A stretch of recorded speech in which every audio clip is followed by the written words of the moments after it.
There is a particular kind of love that nobody writes songs about. It is not the kind that announces itself at the altar or shows up in a hospital delivery room on the right day. It is the kind that shows up on a Tuesday afternoon in a school parking lot, in a beat-up 2003 Buick LeSabre, with a cracked dashboard and a back seat that still smelled faintly of apple juice, because that was a car that could always make it on time. It is the kind of love that does not ask for recognition, because it never expected any. It simply shows up, over and over and over again, on ordinary days, in an ordinary car, for no other reason than that it knows it is needed. That was the kind of love I had for Ruby. And that was the kind of love that Claire decided, one September evening at her own wedding reception, was not real enough to matter. My name is Dale Brennan. I am 54 years old. I spent 28 years as an elementary school principal in Lexington, Kentucky, which means I spent the better part of my adult life in buildings full of children. And I know what it looks like when a child is thriving, and I know, with a certainty that lives somewhere below words, what it looks like when something is quietly, slowly wrong. I retired 14 months before this story begins. I had been looking forward to a quieter life. I had planted some things in the garden. I had started reading the kind of books I never had time for during the school year. I had been sleeping past 6 in the morning for the first time in 3 decades. The quiet did not last long. But that is not the kind of story this is.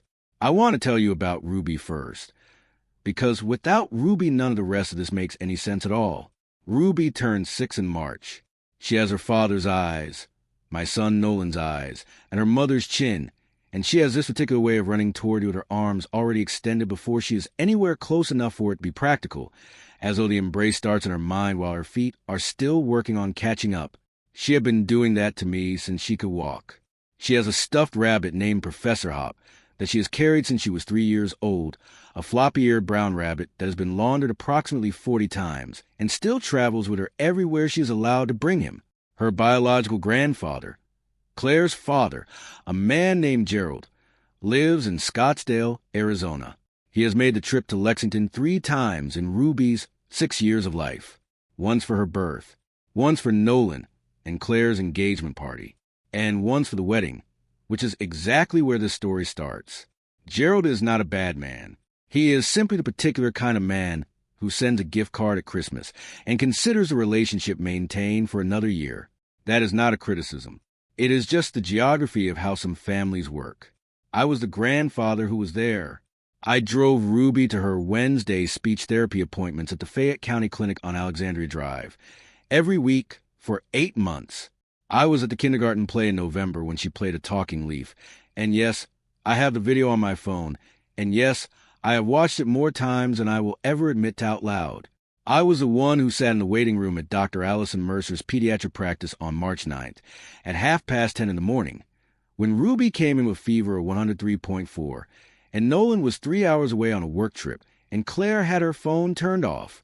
I was the one who signed the intake form because the nurse at the front desk, a woman named Gloria who has worked that practice for 12 years, knew me by name and said, "Mr. Brennan, that's absolutely fine." I was that grandfather.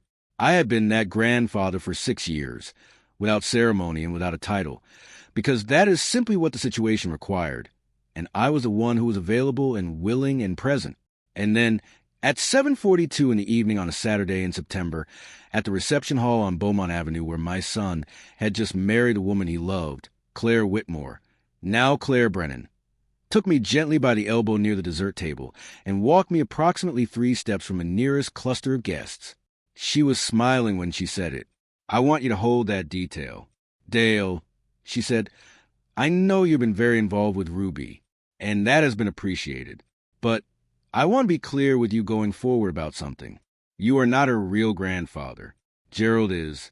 I would like you to start conducting yourself more like an interested family friend, and less like you have some kind of formal claim on her." She patted my arm once, the way you pat the arm of someone whose feelings you are not particularly concerned with, but whose presence you want to manage. Then she turned and walked back to the dance floor. I stood near the dessert table for a moment. I looked at the chocolate fountain.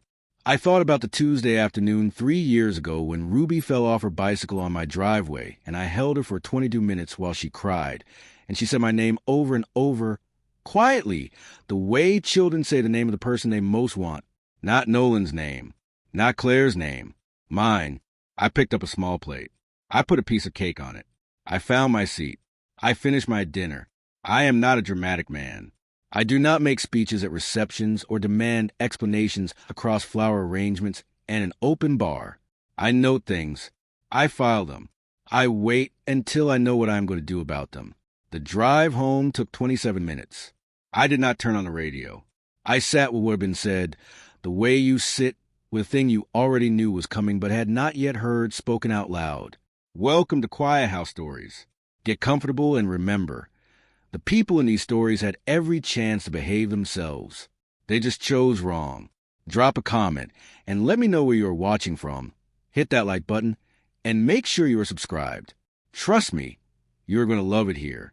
I want you to understand something about the days that followed that evening, because the story does not make sense if you think I woke up the next morning with a plan. I did not. What I woke up to was a cup of chamomile tea steeped exactly 4 minutes, and a kitchen table, and the quiet of a Sunday in September that had not yet decided what kind of day it wanted to be.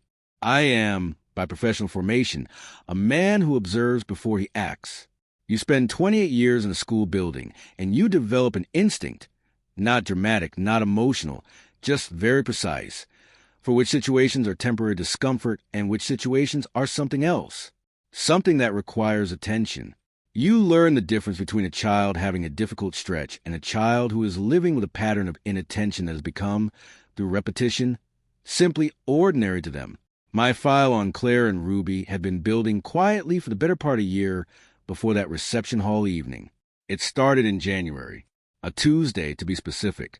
Ruby came to speech therapy and mentioned, in the sideways way children mention things that they have already accepted as unremarkable, that she had not eaten breakfast that morning because Mommy was tired and there was nothing ready. She said it without complaint or expectation of sympathy, just a fact. I bought her a muffin from a vending machine in the clinic lobby, and I wrote the date in the small spiral notebook I had started keeping in the glove compartment of the Buick. January 14th. No breakfast. Mommy tired. Then there was an April afternoon when I arrived for school pickup, and Ruby was the last child in the courtyard by a considerable margin.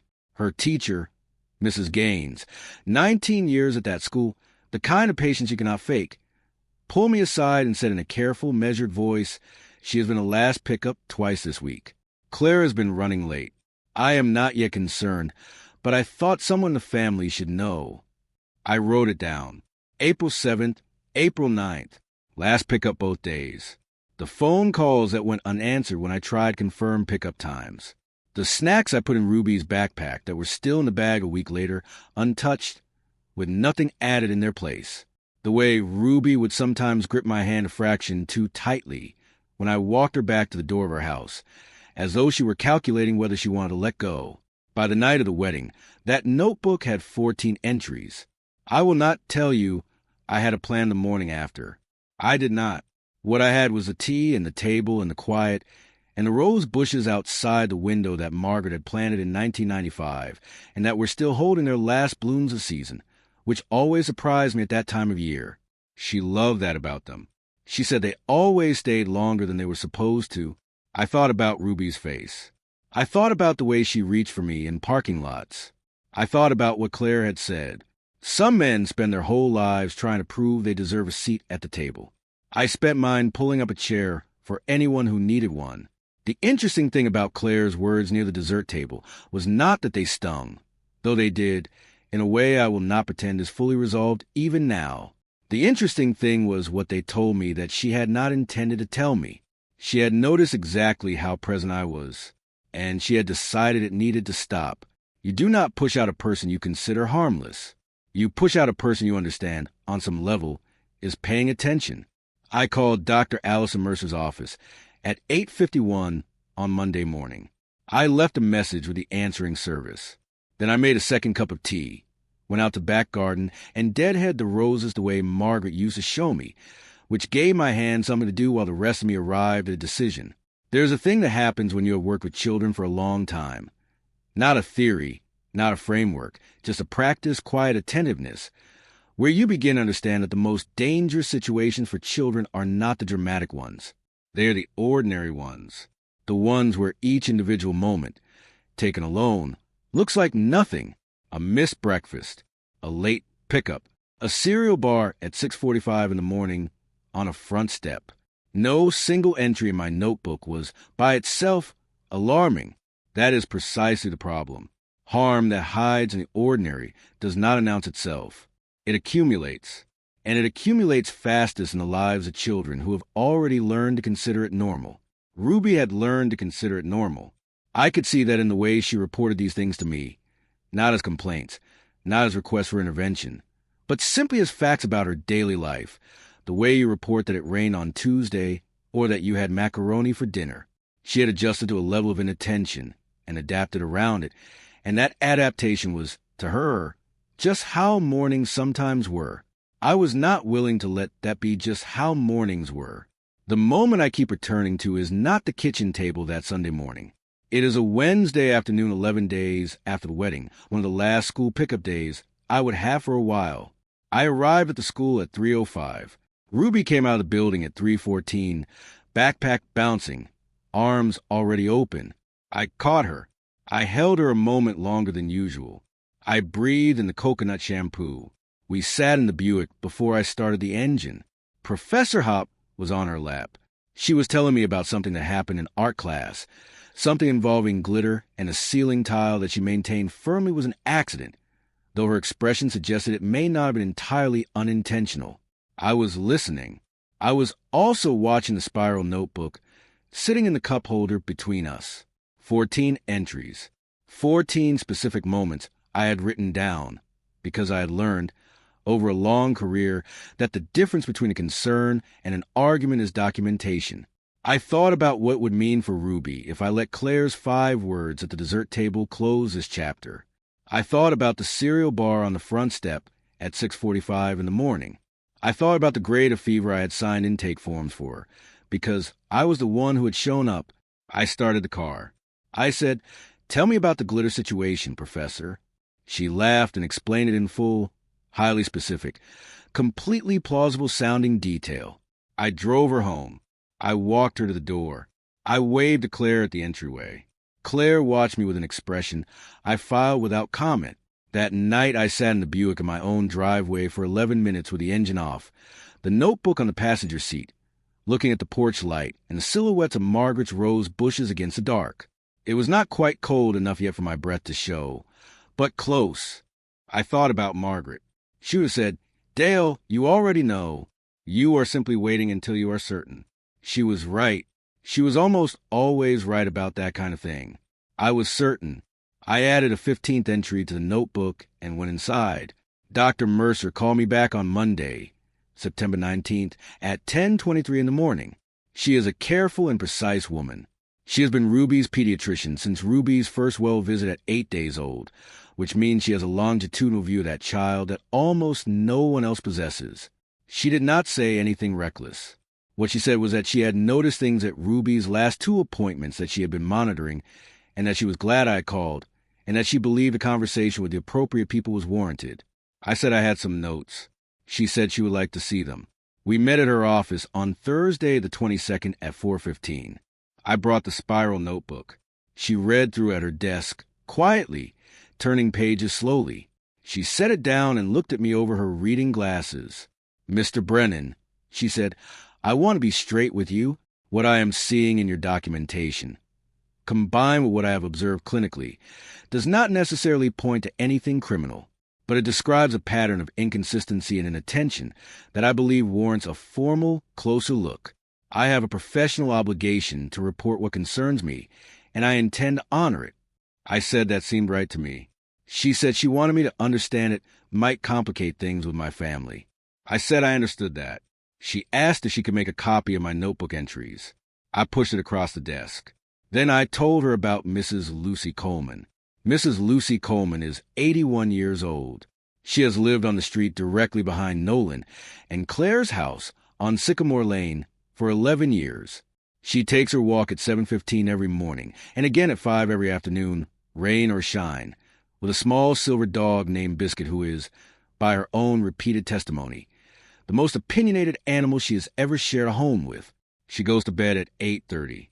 She does not telephone people after 8 in the evening unless something requires it. She had called me on a Tuesday evening in July at 7:52 p.m. That was remarkable enough that I answered before the second ring. "Dale," she said, "I am telling you this because I think someone in that family needs to know. I walk past that house twice a day, and I have been seeing things I do not think anyone else has noticed." She told me that Ruby had been in the front yard alone on several mornings over the summer, not briefly, but for extended stretches long enough that Mrs. Coleman had stopped walking and spoken with her.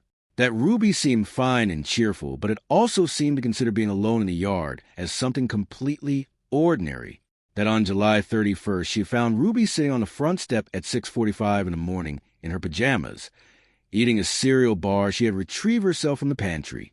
"She told me her mom was asleep," Mrs. Coleman said. "I walked her back inside and rang the bell. It took a considerable amount of time for anyone to come to the door. I wrote it down. July 31st, front step, 6:45 a.m. alone in pajamas. Self-serve cereal bar. Bell rang multiple times. Dr. Mercer asked that Thursday afternoon whether Mrs. Coleman might be willing to provide a written statement. I drove to her house that same evening. She opened the door, looked at me, and said, 'I thought you would come eventually.' She wrote 3 pages on yellow legal pad in small, clear, unhurried handwriting. The handwriting of a woman who had written reports her whole life and knew exactly how to structure what she had observed and when. She signed and dated it September 22nd.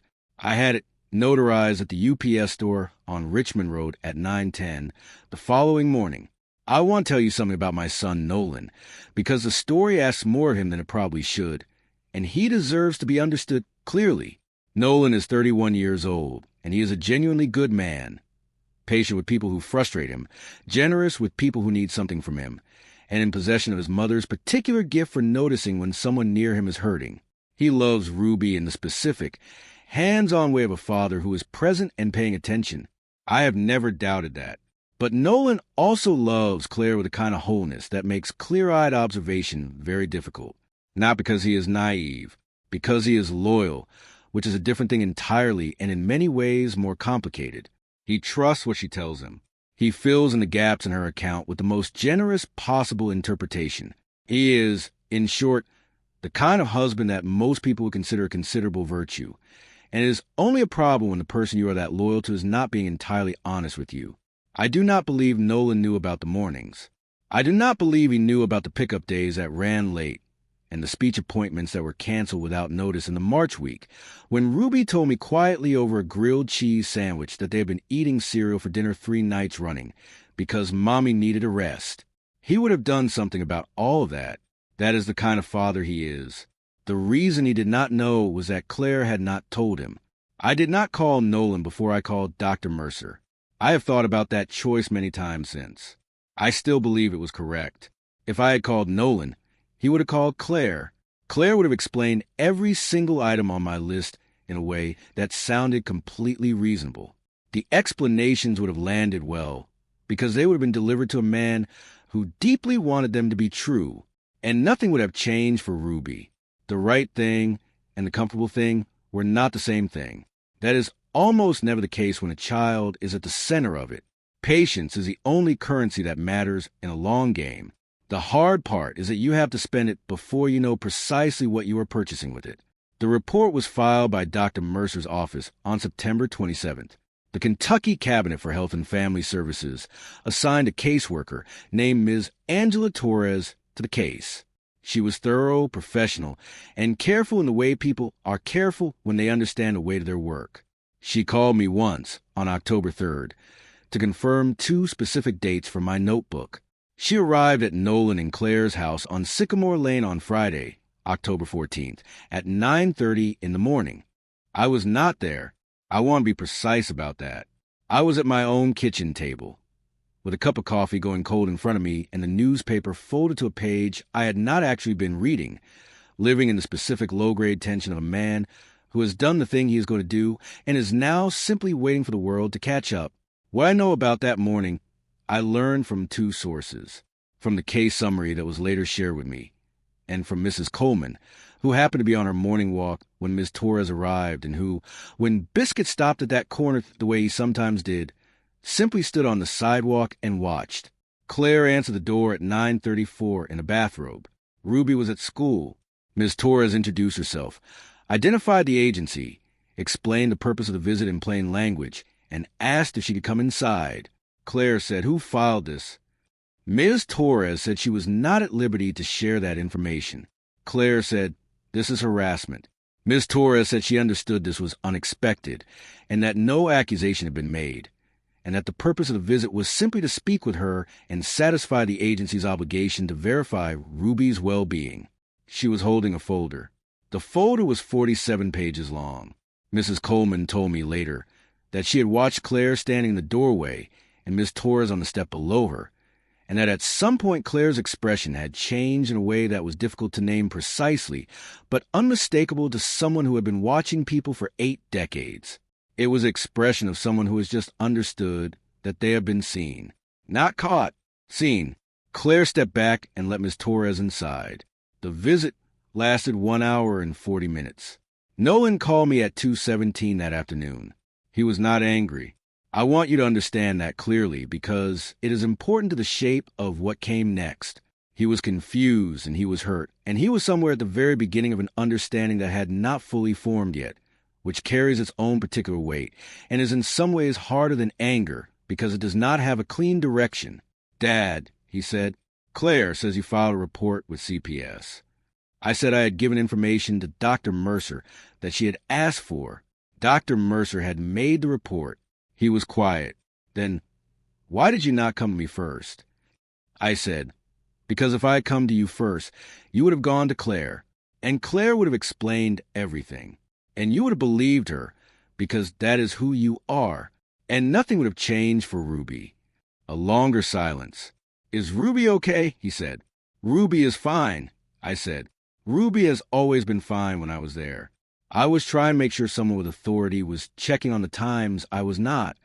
He said he needed time. I said I understood completely. He said, "She is not going to forgive you for this." I said, "I know." He said, "I do not know what to think, Dad." I said, "You do not need to know right now. Take whatever time you need." I set the phone down on the kitchen table and looked out the window. The rose bushes were past their blooming, bare stems, still standing, in the particular way of things that have decided, regardless of season, that they intend to return. I want to tell you about Claire, because this story is not honest if I do not.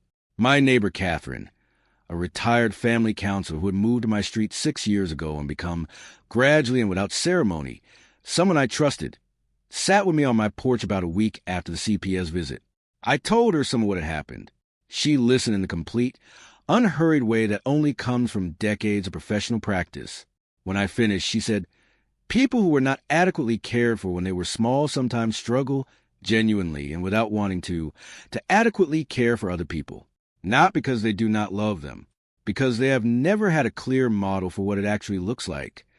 I thought about what I knew of Claire's history. Her mother, whom I had met twice, was a woman whose warmth seemed to live mostly in the surface layer of her expression, and not always beneath it. Claire had mentioned once, offhandedly, that she had largely raised herself from the age of 12. She said it in the tone of something long since processed and filed under not important. I believed she loved Ruby. I believed that without reservation or qualification. I also believe that loving someone and reliably taking care of them are not always the same capacity, and that in the daily life of a 6-year-old, the gap between those two things is the whole world. The CPS case did not result in removal. I want that to be absolutely clear. What it resulted in was a structured parenting support plan, a requirement for weekly check-in visits for 90 days, and a referral for both Claire and Nolan to a family counseling practice on Nicholasville Road. Ms. Torres communicated the outcome to me plainly. No acute danger had been identified, but a pattern of concerning inconsistencies had been documented, and there was a clear plan going forward. Claire and Nolan entered the counseling program together. They did that on their own, without any prompting from me. I learned about it when Nolan mentioned in our third phone call in November, as a plain fact, in the tone of a man who has made a decision and does not need to explain it further. I told him I thought that was good. I meant it. Nolan came to my house on a Sunday morning in December, 3 days before Christmas. He came by himself. He brought coffee from a place on Euclid he has known I prefer for years, and he sat at my kitchen table with his coat still on, because I had not yet turned the heat up that morning. He turned the cup in his hands and looked at the table for a while before he said anything. He said, "She still does not understand what you did. She thinks you were trying to take Ruby away from her." I said, "I was trying to make sure someone qualified was paying attention when I was not around." He said, "I know that now." He turned the cup again. The counselor walked us through the documentation, the dates, the pickup times. July 31st. He stopped. I did not know about any of it. I said, "I know you did not." He said, "She kept it from me." There was nothing useful I could add to that, so I said nothing. After a while he said, "Ruby asks about you. She asks why you have not been to pickup." I said, "What do you tell her?"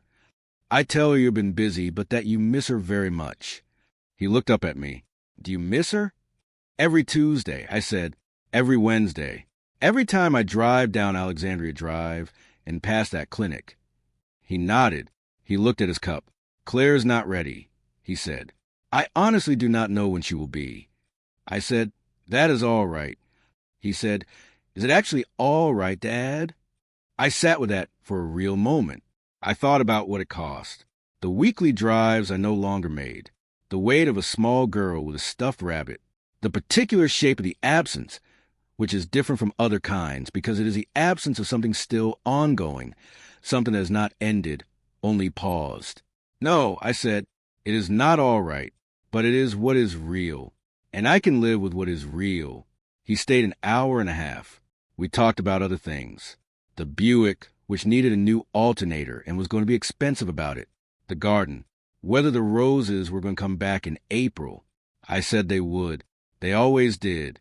When he left, he put his hand on my shoulder at the door, briefly, without making anything of it, the way men do when they are saying something that does not have a word. Then he was gone. It is April now. 7 months since the September evening near the dessert table. 6 months since the Friday morning on Sycamore Lane. The roses came back. The one on the left is ahead of the one on the right, as it always is, because that side gets more morning light. Margaret used to point this out every April as though it might have changed since the year before. I always nodded as though I had not already noticed it myself. Nolan and I have had 6 phone calls since December, each a little longer than the last. He told me last week that Ruby has been asking to see me, not generally, but specifically, with that particular Ruby directness that means she has made up her mind about something. He said Claire had not said no. He thought maybe by summer. He would let me know. I told him I would be here. I sit some mornings with the back door cracked open just wide enough to let the April air in at the kitchen table, and I think about what the last 7 months actually cost. Not whether what I did was right. It was right, and Nolan knows it now, and I suspect somewhere underneath everything Claire may know it too. I think about the cost separately from the rightness. The Tuesday afternoons that now belong only to me. The empty school parking lot I do not drive through anymore. The particular quality of a Wednesday with nothing to do at 3:15. That cost is real. I will not minimize it. I did not do what I did to win anything. There was nothing to win. I did it because a little girl with a stuffed brown rabbit runs toward me with her arms already open, and I have never been willing to be the kind of man who does not stay long enough to catch her. I kept a notebook. I called a pediatrician. I drove to an elderly neighbor's house on a September evening and asked her to write down what she had seen. What comes next belongs to Nolan and Claire in time and a counseling office on Nicholasville Road. That is how it should be. I am at peace with that. The rose on the right is catching up now. Give a few more days of morning sun, and they will be even. Margaret would have been pleased by that. I am okay with the waiting. I have gotten quite good at it. And when I say that this morning at this table, with the April air coming through and the roses deciding as they always do to come back, I mean it. If you enjoyed this story, join our community by hitting that like button and subscribing for more real, raw, and family-centered stories. And as always, thank you for being a part of Quiet House Stories. I will see you on the next one.